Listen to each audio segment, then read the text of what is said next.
A pesar de que existe documentación acerca de los sismos que ha sufrido México incluso antes de la conquista, en este video solo se tomarán en cuenta los temblores más fuertes y más significativos que han tenido lugar en el país desde 1910, año de la fundación del Servicio Sismológico Nacional. Te presento ahora los 5 temblores más fuertes en la historia de México.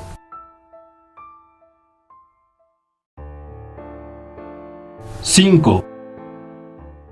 Conocido como el Sismo del Ángel, este temblor tuvo lugar el 28 de julio de 1957. Su epicentro fue al sureste de Acapulco, y el SSN lo registró con una magnitud de 7.5. Sin embargo, otras fuentes le otorgan una magnitud de 7.8. El sismo debe su nombre a que el Ángel de la Independencia, famoso monumento de 7 metros y 7 toneladas de peso, ubicado en la Ciudad de México, cayó desde una altura de 45 metros después del movimiento telúrico. La Ciudad de México registró un saldo de 700 muertos y 2.500 heridos. 4.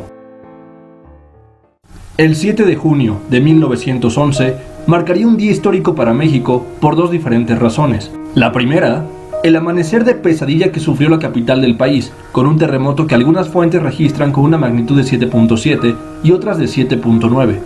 Y la segunda, la entrada triunfal de Francisco I. Madero al Distrito Federal.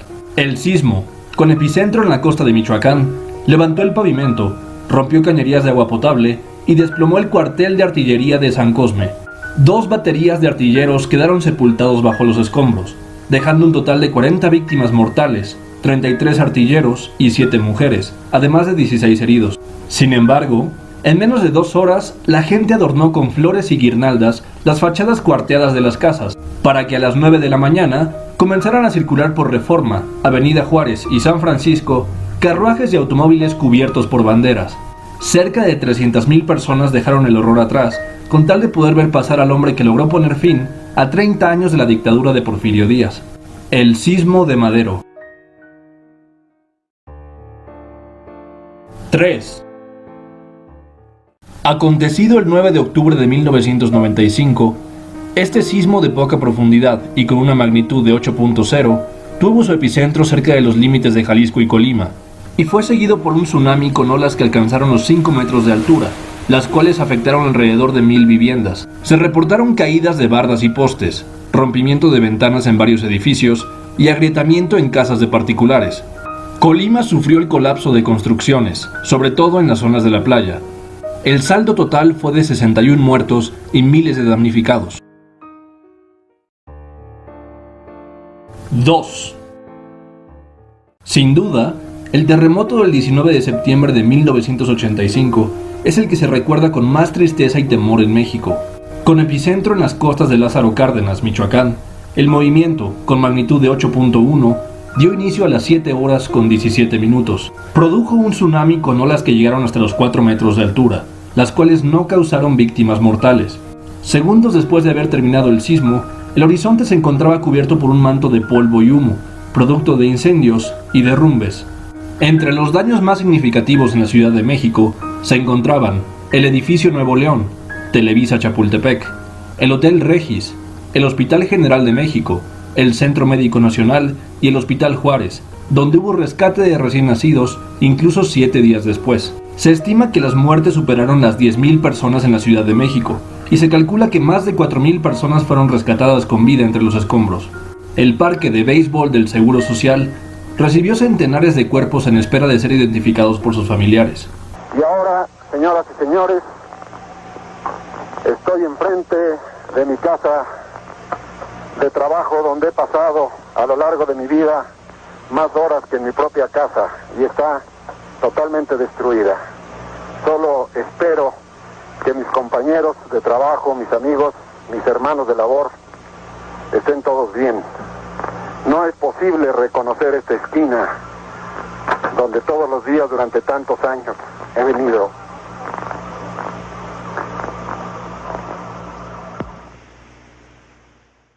Exactamente 32 años después, México sería escenario de un terrible sismo más. 1. 2 movimientos con magnitud de 8.2 ocupan el primer lugar en este video.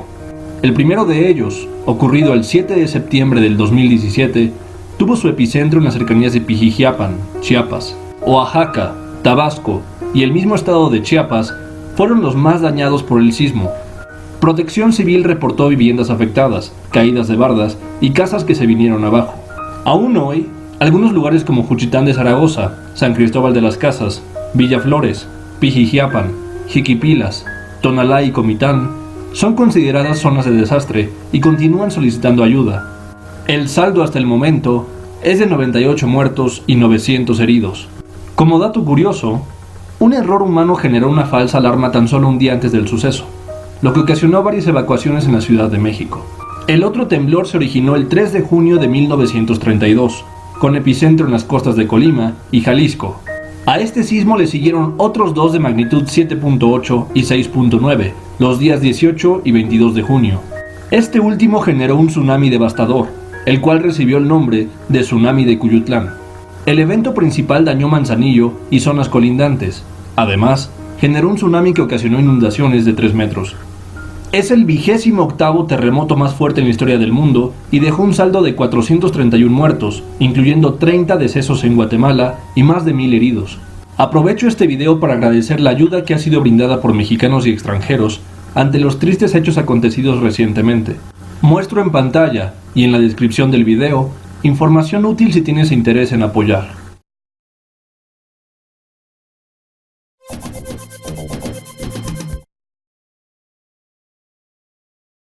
El sismo es el desastre natural más mortífero y que causa más estragos. Entre 2004 y 2011, los sismos dejaron cerca de 700.000 muertos desde Haití a Japón, pasando por Indonesia y Pakistán.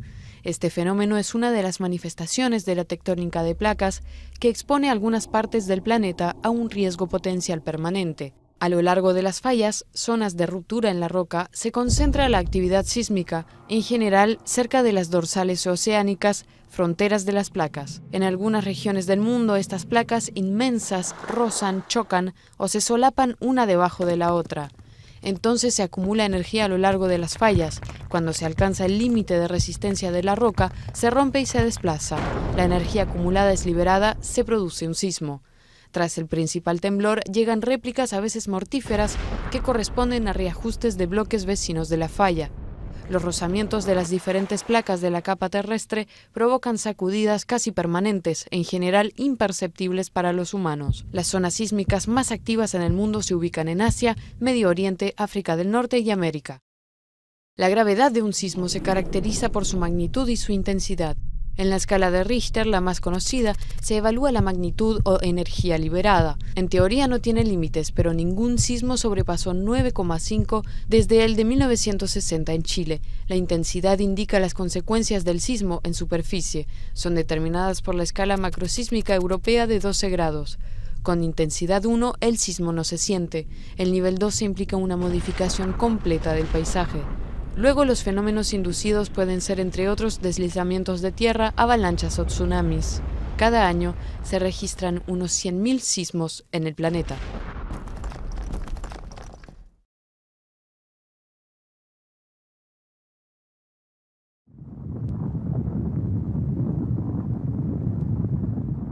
La escala de Richter mide la magnitud de los terremotos, eso lo sabemos, pero ¿cómo se interpretan esos datos? ¿Qué quieren decir los números de la escala?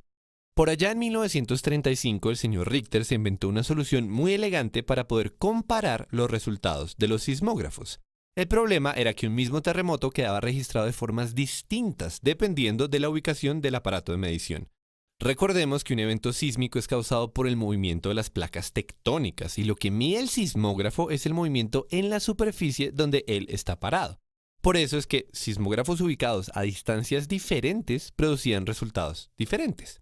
La solución de Richter, dicho en términos toscos, fue diseñar un análisis para el dibujo que deja el sismógrafo. Se mide cuánto hay entre este punto y este punto, que habla de la distancia entre el epicentro y la ubicación del aparato.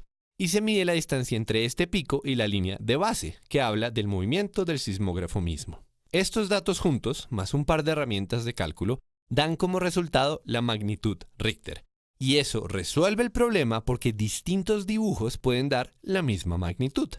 En este punto es importante hacer una aclaración. El método Richter ya no se utiliza porque había un alto nivel de imprecisión en los resultados de los sismógrafos, especialmente con terremotos por encima de la magnitud 7. Ahora se utilizan otros instrumentos y se combinan muchos datos. Los noticieros siguen hablando de la escala de Richter porque la escala sismológica de magnitud de momento, que apareció varias décadas después, tiene un nombre harto y en todo caso esa escala nueva se acomodó para utilizar los mismos números que propuso Richter. Pero bueno, lo interesante de esa escala, ya sea la vieja o la nueva, es que es logarítmica. Ya verán esto qué quiere decir. Resulta que hay terremotos que son miles de veces más potentes que otros terremotos. Eso es un problema, porque si uno se pone a graficar en una misma escala un temblor pendejo y un terremoto serio, los números no le caben ni en el papel, ni en la mesa, ni en ninguna gráfica cómoda de leer. Es un poco lo que pasa con el sistema solar. Siempre dibujamos los planetas juntitos, pero la realidad es que hay tanta distancia entre Júpiter y Saturno que la única representación realista sería una en la que los planetas ni siquiera se ven porque son demasiado pequeños en comparación con el espacio vacío entre ellos. Pues bien, las escalas logarítmicas sirven para resolver esa dificultad. En lugar de contar de a 1, la escala de Richter, que es logarítmica, multiplica por 10. Cada número es 10 veces más grande que el anterior.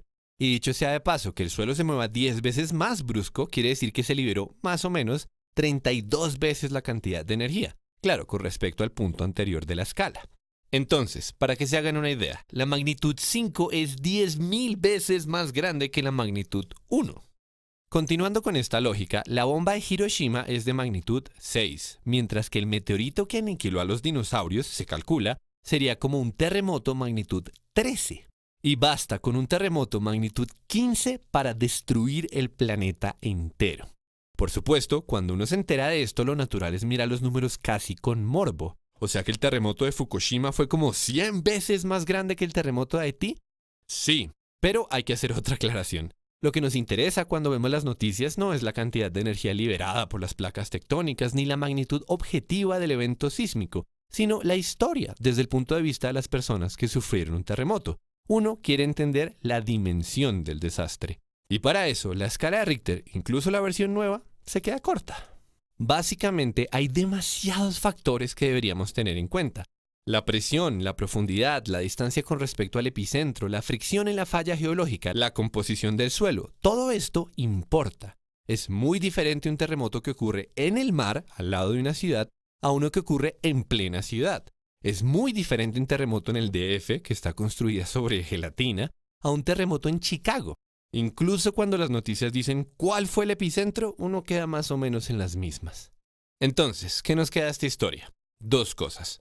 Primero, que pensar en órdenes de magnitud desafía la imaginación, por eso es interesante conocer la escala de Richter. Y segundo, que lo que estudian los sismólogos pierde muchos detalles cuando lo reducimos a un único número. Si están interesados en explicar algo en un video como este, los invitamos a que nos visiten en magicmarkers.tv. Y si no, compártanlo, eso nos ayuda un montón.